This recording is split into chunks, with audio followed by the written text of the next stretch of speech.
Cuando Catherine se hubo ido, y durante varios días más, reflexioné mucho en los detalles de la regresión hipnótica. Reflexionar es natural en mí. Muy pocos de los detalles que emergieran de una hora de terapia, incluso de las normales, escapaban a mi obsesivo análisis mental, y esa sesión difícilmente podía considerarse normal. Por añadidura, era muy escéptico con respecto a la vida después de la muerte, la reencarnación, las experiencias de abandono del cuerpo y los fenómenos de ese tipo. Después de todo, según pensaba la parte lógica de mi persona, eso podía ser fantasía de Catherine. En realidad, me sería imposible demostrar la veracidad de sus aseveraciones o visualizaciones, pero yo también tenía conciencia, aunque mucho más difusa, de un pensamiento menos emocional. Mantén la mente abierta,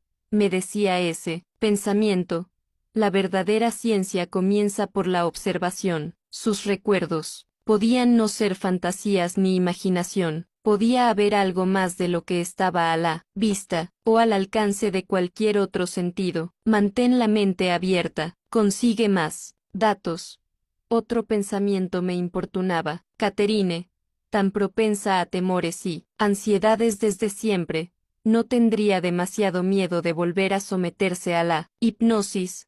Resolví no llamarla, que ella también digiriera la experiencia. Esperaría a la semana siguiente. Una semana después, Catherine entró alegremente en mi consultorio para la siguiente sesión de hipnosis. Hermosa de por sí, estaba más radiante que nunca. Me anunció, feliz, que su eterno miedo a ahogarse había desaparecido. El miedo a asfixiarse era algo menor. Ya no la despertaba la pesadilla del puente que se derrumbaba, aunque había recordado los detalles de su vida anterior. Aún no tenía el material realmente asimilado. Los conceptos de vidas pasadas y reencarnación eran extraños a su cosmología. Sin embargo, sus recuerdos eran tan vívidos, las visiones, los sonidos y los olores tan claros, tan poderosa e inmediata la certeza de estar allí, que debía haber estado. La experiencia era tan abrumadora que ella no lo ponía en duda, pero se preguntaba cómo conciliar eso con sus creencias y su educación. Durante esa semana, yo había repasado el libro de texto de un curso de religiones comparadas que había seguido en mi primer año en la Universidad de Columbia. Había, ciertamente, referencias a la reencarnación en el Antiguo y en el Nuevo Testamento. En el año 325 de Calle, el emperador romano Constantino el Grande, junto con Helena, su madre,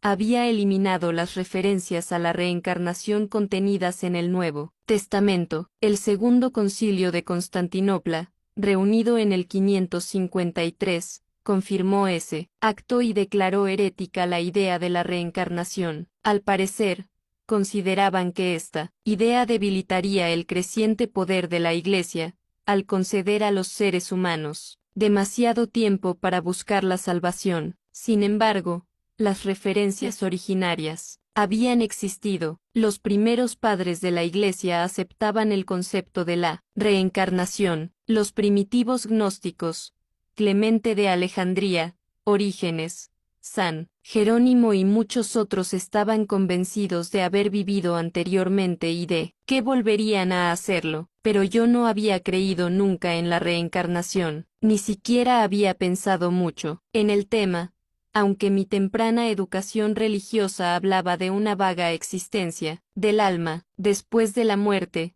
La idea no me convencía. Yo era el mayor de 4 hijos, todos los cuales se llevaban 3 años entre sí. Pertenecíamos a una conservadora sinagoga judía de Red Bank, una pequeña ciudad próxima a la costa de Nueva Jersey. Yo era el pacificador y el hombre de estado de la familia. Mi padre se dedicaba más a la religión que el resto de nosotros. La tomaba muy en serio.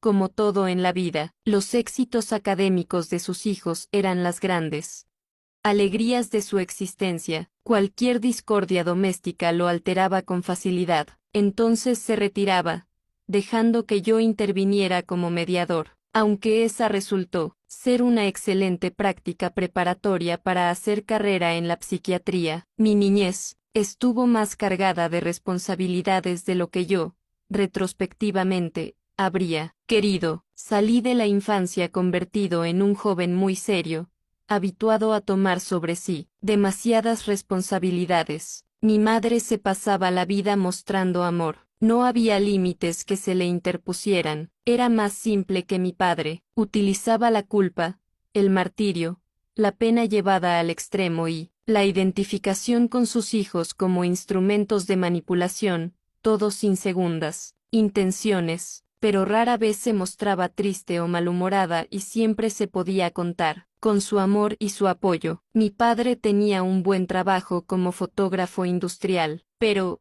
aunque siempre tuvimos comida en abundancia, el dinero escaseaba mucho. Peter, mi hermano menor, nació cuando yo tenía 9 años. Tuvimos que repartir a 6 personas en un pequeño apartamento de 2 dormitorios con un jardín en la planta baja. En esa pequeña vivienda, la vida era febril y ruidosa. Yo buscaba refugio en mis libros. Cuando no leía interminablemente, jugaba al béisbol o al baloncesto, las otras pasiones de mi niñez. Sabía que el estudio era el modo de salir de esa pequeña ciudad, por cómoda que fuera, y siempre ocupaba el primer o el segundo puesto de mi clase. Cuando la Universidad de Columbia me otorgó una beca completa, yo era ya un joven, serio y estudioso. El éxito académico siguió siendo fácil. Terminé los estudios de química y me gradué con honores. Decidí entonces dedicarme a la psiquiatría,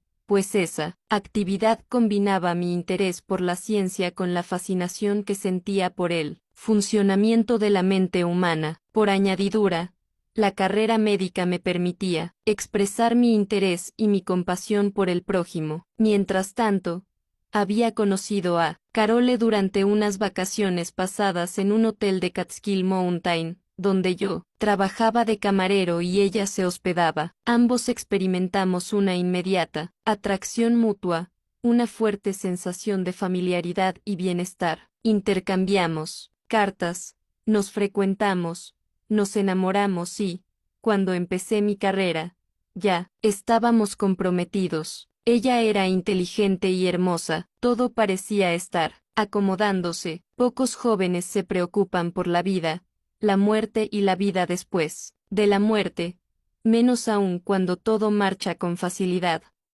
Yo no era la excepción. Estaba dedicado a la ciencia, aprendía a pensar de manera lógica y desapasionada, a exigir demostraciones. La carrera de medicina y la residencia en la Universidad de Yale hicieron que cuajara todavía más en mí el método científico. Mi tesis de investigación versó sobre la química del cerebro y el papel de los neurotransmisores, que son los mensajeros químicos del tejido cerebral. Me incorporé a la nueva raza de psiquiatras biológicos, los que mezclaban las teorías psiquiátricas tradicionales y sus técnicas con la nueva ciencia de la química cerebral. Escribí muchos artículos científicos, di conferencias locales y nacionales y me convertí en un verdadero personaje dentro de mi especialidad.